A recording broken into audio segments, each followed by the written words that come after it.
আজিৰে পৰা 3 দিনীয়া কাৰ্যসূচীৰে গুৱাহাটী শিল্পগ্ৰামত অনুষ্ঠিত হয় কৃষক উৎপাদন সংস্থা মেলা 2025। অসম চৰকাৰৰ কৃষি বিভাগৰ উদ্যোগত আৰু ক্ষুদ্ৰ কৃষক কৃষি বাণিজ্যৰ সহযোগত অনুষ্ঠিত হয় এই মেলাখন। এই মেলাখন উদ্বোধন কৰে কৃষিমন্ত্ৰী অতুল বৰা। মেলাখনত নিৰ্বাচিত কৃষক উৎপাদক সংস্থাৰ দ্বাৰা উৎপাদিত সামগ্ৰী প্ৰদৰ্শন আৰু বিক্ৰী কৰা হয়। মেলাত অংশগ্ৰহণ বিভিন্ন পৰা আন্তঃৰাষ্ট্ৰীয় কৃষক বিপণী সমান্তৰালভাৱে অনুষ্ঠিত হয় ক্ৰেতা বিক্ৰেতা সন্মিলন। 19 মাৰ্চত সামৰণি পৰিব কৃষক উৎপাদক সংস্থাৰ এই বিশেষ মেলাখন। ৰাজ্যৰ 20খন জিলা আৰু মেঘালয়ৰ প্ৰতিনিধিয়েও অংশগ্ৰহণ কৰিছে এই মেলাখনত। কৃষকক একোখনকৈ বজাৰ দিয়াৰ ক্ষেত্ৰত এনে মেলাই এক ইতিবাচক পদক্ষেপ গ্ৰহণ কৰিব। দুগ্ধ মীন উন্নয়নৰ উপৰিও বিভিন্ন খণ্ডৰ অসমৰ কৃষকক উৎসাহ প্ৰদান কৰা হ'ব। 500 PFO ইতিমধ্যে 10 লাখ টকাকৈ ৰাজ্য চৰকাৰৰ পৰা প্ৰদান কৰা হৈছে বুলি কৃষিমন্ত্ৰী অতুল বৰাই ভাষণত ঘোষণা কৰা পৰিলক্ষিত হয়। FPO মেলা ইয়াত অনুষ্ঠিত হৈছে। ইয়াত অসম চৰকাৰৰ কৃষি বিভাগ, উদ্যান শস্য বিভাগৰ লগতে ইয়াত নাবাৰ্ড, নেৰামেক, আস্ফাক, এপাৰ্ট বহুত কেইটা ইয়াত সংস্থা জড়িত হৈ আছে। আৰু এই মেলাত ৰাজ্যখনৰ 20খন জিলাৰ পৰা FPOৰ প্ৰতিনিধি অহাৰ লগতে মেঘালয়ৰ পৰাও 2টা FPOৰ প্ৰতিনিধি আহিছে। 2020 চনত দেশৰ মাননীয় প্ৰধানমন্ত্ৰী নৰেন্দ্ৰ মোদী ডাঙৰীয়াই উত্তৰ প্ৰদেশত 10,000 ফাৰ্মাৰ্ছ প্ৰডিউচাৰ্ছ কোম্পানী গঠনৰ কথা ঘোষণা কৰিছিল। কাৰণ আমাৰ দেশখনৰ বহু ৰাজ্যত যিসকল খেতিয়ক আছে এইসকল ক্ষুদ্ৰ আৰু উপান্ত খেতিয়ক। এতিয়া অসমৰ কথাই যদি চোৱা যায়, অসমৰ খেতিয়কসকল হৈছে ক্ষুদ্ৰ আৰু উপান্ত খেতিয়ক। গতিকে ইয়াক আমাৰ খেতিয়কসকলক যদি আমি সংঘবদ্ধ কৰি আগুৱাই লৈ যাব নোৱাৰোঁ, তেতিয়াহ'লে আমি বহুত কাম সম্ভৱ কৰি তুলিব নোৱাৰোঁ। আৰু খেতিয়কসকলক ঋণ লোৱাৰ ক্ষেত্ৰতেই হওক বা এখন বজাৰ দিয়াৰ ক্ষেত্ৰতেই হওক, এনেধৰণৰ FPO বিলাকে এতিয়া এটা গুৰুত্বপূৰ্ণ ভূমিকা গ্ৰহণ কৰিছে।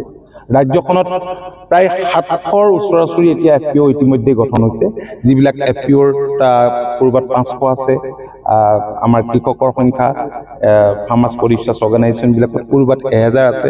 তাত নাবাৰ্ডৰো আছে, RTVI আছে, হৰ্টিকালচাৰ MOVCDৰো আছে, এপাৰ্টৰো আছে আৰু বেলেগ বেলেগ সংস্থাবিলাকৰ ইয়াত তেনেধৰণৰ FPO আছে।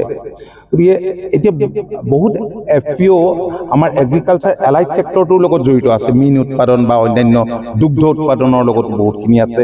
এতিয়া ভেটেৰিনেৰী বিভাগতো তেনেধৰণৰ FPO কৰাৰ ব্যৱস্থা ভাৰত চৰকাৰে কৰিছে। গতিকে FPO বিলাকৰ জৰিয়তে আমাৰ কৃষিখণ্ডলৈ যাতে এটা যুগান্তকাৰী পৰিৱৰ্তন আনিব পাৰি, তাৰ কাৰণে মাননীয় মুখ্যমন্ত্ৰীয়েও সমান্তৰালভাৱে গুৰুত্ব দিছে। আৰু সেইকাৰণে এইবাৰ বাজেটত 500 FPO এইবাৰ 10 লাখকৈ টকা দিয়াৰ ব্যৱস্থা কৰিছে আৰু 15 কোটি টকা তেওঁলোকক, মই যিটো কথা ইতিমধ্যে ঘোষণা কৰিছোঁ, তেওঁলোকক ছাপোৰ্ট দিবৰ কাৰণে ৰাখিছে। গতিকে FPOৰ জৰিয়তে আমি বহুতখিনি পৰিৱৰ্তন আনিব পাৰোঁ। আজি ৰাজ্য চৰকাৰৰ তৰফৰ পৰা মোৰ কাৰ্যকালতে 1,74,000 আমি কৃষি যন্ত্ৰ পাতি বিতৰণ কৰিছোঁ। 36,000তকৈও অধিক আমি পাৱাৰ টিলাৰ বিতৰণ কৰিছোঁ। তদ্ৰুপ ট্ৰেক্টৰ দিছোঁ, কম্বাইন হাৰ্ভেষ্টাৰ দিছোঁ, থ্ৰেচাৰ দিছোঁ, ৰিপাৰ দিছোঁ, স্প্ৰেয়াৰ দিছোঁ। আৰু আমি এতিয়া ডিজিটেল ক্ৰপ ছাৰ্ভেবিলাক আমি কৰি আছোঁ। ঠিক তেনেকৈ চইল হেল্থ কাৰ্ড বিতৰণ কৰা হৈছে। প্ৰধানমন্ত্ৰী কিষাণ সন্মান নিধিৰ জৰিয়তে কৃষকসকলৰ বেংক একাউণ্টত বহু পৰিমাণৰ এইবাৰ 19 ইনষ্টলমেণ্টত প্ৰায় 475 কোটি টকা তেওঁলোকৰ বেংক একাউণ্টলৈ গৈছে। প্ৰধানমন্ত্ৰী ফচল বীমা যোজনাৰ জৰিয়তে উপকৃত হৈছে।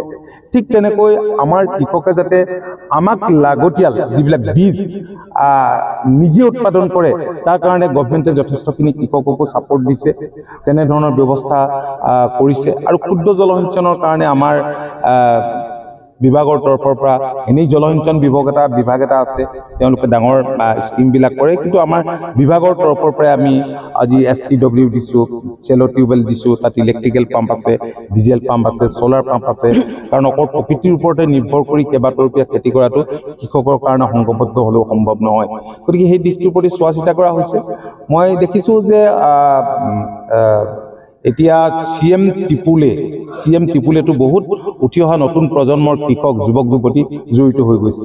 এতিয়া FPO বিলাক পোৱাৰ পিছত কি হৈছে, ৰপ্তানি কেন্দ্ৰিক চিন্তা চৰ্চা এটা আৰম্ভ হৈছে। 2022-23 বৰ্ষত অসমত উৎপাদিত ফচল 4,000 কোটি টকাৰ ফচল বিদেশৰ বজাৰলৈ পঠোৱাৰ পৰিৱেশ এটা ইয়াত ৰচনা হৈছে আৰু 2026-27ত আমি এপেডা আৰু বেলেগ বেলেগ ইনষ্টিটিউচনে প্ৰকাশ কৰা মতে 10,000 crores প্ৰডাক্ট পঠাবলৈ আমাৰ ৰাজ্যখন সম্ভৱ হ'ব বুলি ধাৰণা কৰা হৈছে গতিকে মই ভাবোঁ যে এনেধৰণে আগবাঢ়ি গৈ থাকিলে আমাৰ কৃষি খণ্ডলৈ এক যুগান্তকাৰী পৰিৱৰ্তন আহিব আৰু এইবাৰ আপোনালোকে দেখিছে যে MSP বৃদ্ধি পোৱাৰ উপৰিও গভৰ্ণমেণ্টে এক্সট্ৰাকৈ আকৌ পইচা দিছে 500 টকাকৈ দিছে গতিকে এইটো এটা কৃষকৰ কাৰণে ডাঙৰ সুবিধা ডেফিনেটলি আমি আশা কৰিছোঁ যে কৃষি খণ্ডলৈ আমি এনেধৰণে আগবাঢ়ি গৈ এটা যুগান্তকাৰী পৰিৱৰ্তন আনিব পাৰিম ইয়াত যিবিলাক আজি FPO আহিছে তেওঁলোকে জানে যে নিজৰ অঞ্চলত কি বস্তু তাত উৎপাদন হয় আজি মেঘালয়ত আমি এনেবোৰ বস্তু আবতৰতে পাওঁ যেতিয়া ইয়াত কবি নাথাকে মেঘালয়ত কবি পায় বিলাহী পায় আদা পায় বেলেগ বেলেগ প্ৰডাক্টবিলাক হয় আৰু হিলি প্লেচ মাটিও ফাৰ্টাইল কিন্তু ইয়াতো বহুত ফাৰ্টাইল মাটি আছে কাৰণ আজি মংগলদৈ আজি কিছুমান অঞ্চল য'ত মানুহে কষ্ট কৰা মানুহ আছে সেইবিলাক অঞ্চলত এতিয়াও মই দেখিছোঁ যে তিনিতৰপীয়া খেতি হয় আৰু তাত উৎপাদনো ভালেই হয় বেলেগ বেলেগ খেতি কৰি আৰু আমি বাণিজ্যিক মূল্য থকা খেতিৰ ওপৰত যথেষ্ট পৰিমাণে গুৰুত্ব আৰোপ কৰিছোঁ ঠিক আছে অৰুণাচল প্ৰদেশত যি দেখা গৈছে খ্ৰীষ্টান ফাৰ্মে